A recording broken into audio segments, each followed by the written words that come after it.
Greetings once again, my fellow Star Trek fans, fellow modelers, and fellow humans. I'd like to welcome you to another video, and the topic in this video is going to be Star Trek. This is going to be the topic of Star Trek III, The Search for Spock. I've got another upcoming project to share with you guys. I had just gotten this in. We're going to go to Star Trek III, The Search for Spock, in particular, the USS Excelsior NX-2000. And I present to you the relatively new Polar Lights USS Excelsior, AMT, USS Excelsior. And this is the NX-2000.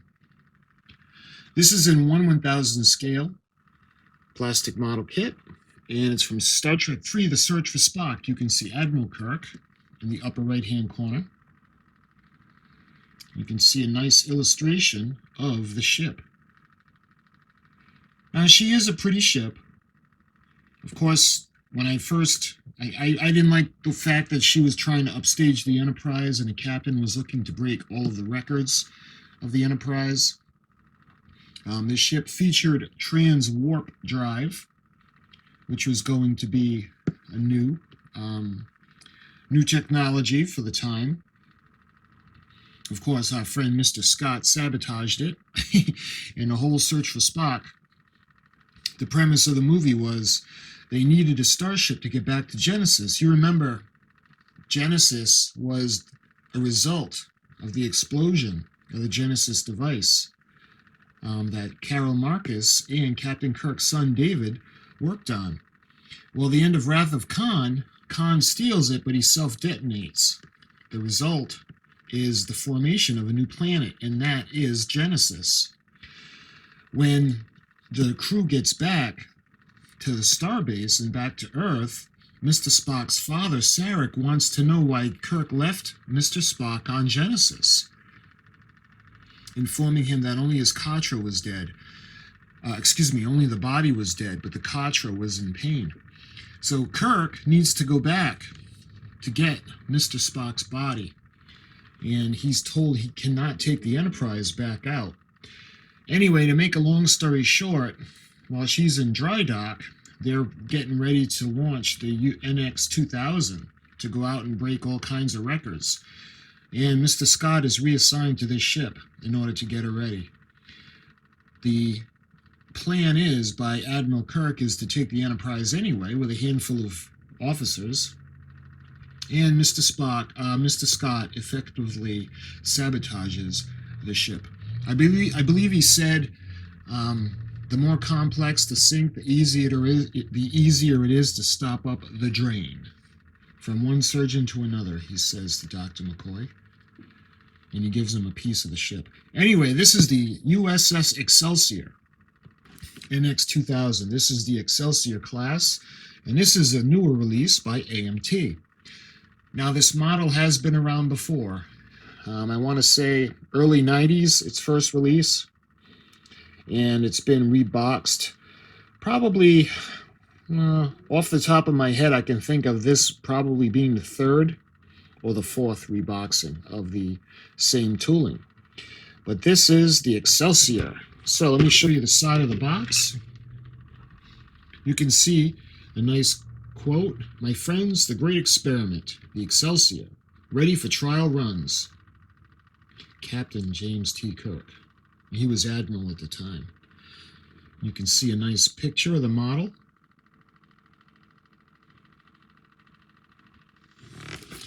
And looking at the end of the box, we can see that this is AMT, USS Excelsior, and this is AMT 1257M/12.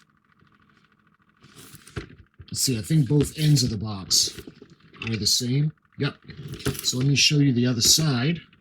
We got another finished picture of the model. Dome base with metal support rod included. You can see a nice picture right there of the base, and we got pictures of the Excelsior. It shows the water slide decals that comes with the kit. Now, the Aztecing is not included in the kit and the decals. This is the sheet that you get. You can see it's got mostly the windows registry markings. It's got the markings along the along that BC decks and the edges of this primary hull. And that's everything that you get in the kit decal wise. Looking at the back of the box, we can see the model. It looks pretty good. The Excelsior is a pretty ship. The Excelsior class ends up becoming what? After the Enterprise A, we got the Enterprise B, and that's the Excelsior class, and she's very similar to the B. Featured in Star Trek III, The Search for Spock. Star Trek V, The Undiscovered Country. You can make them as either one. You can make them in either version, but I'm going to make mine in the version of Star Trek III, The Search for Spock. You can see it's 18 inches long,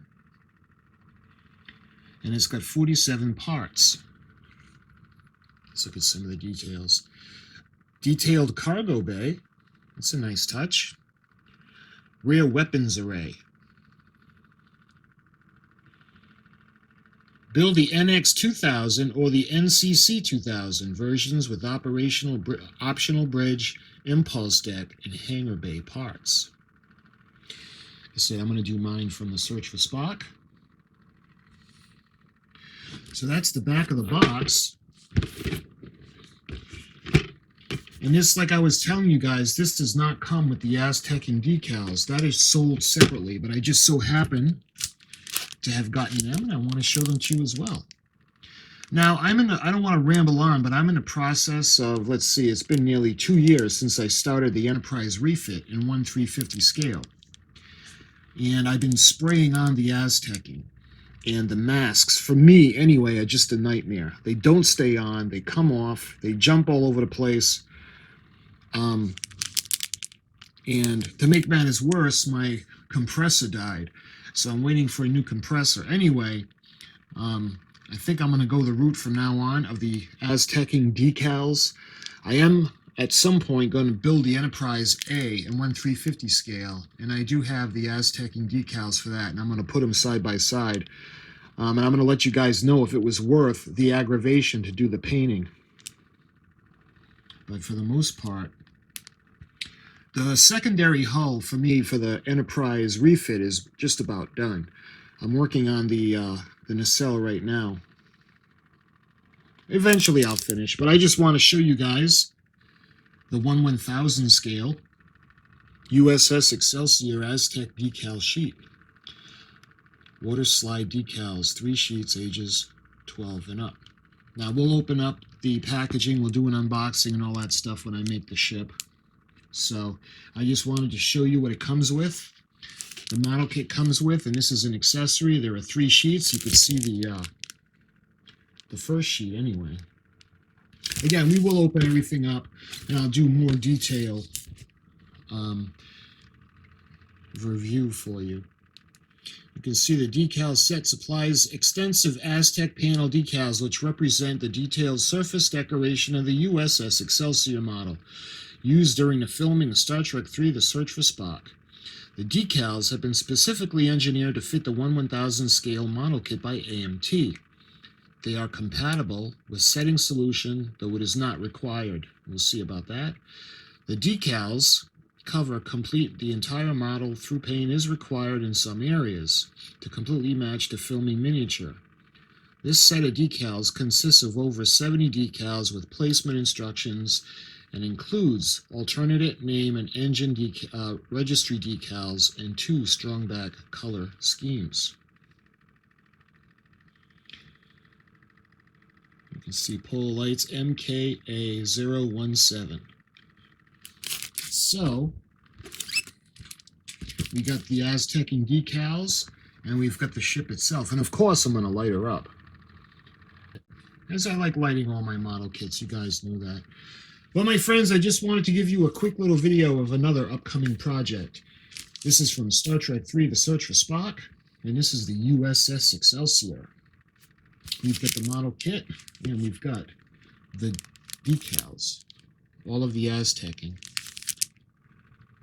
So my friends, until the next video, or until the video that we actually unbox everything and start the build, I'll talk to you very soon.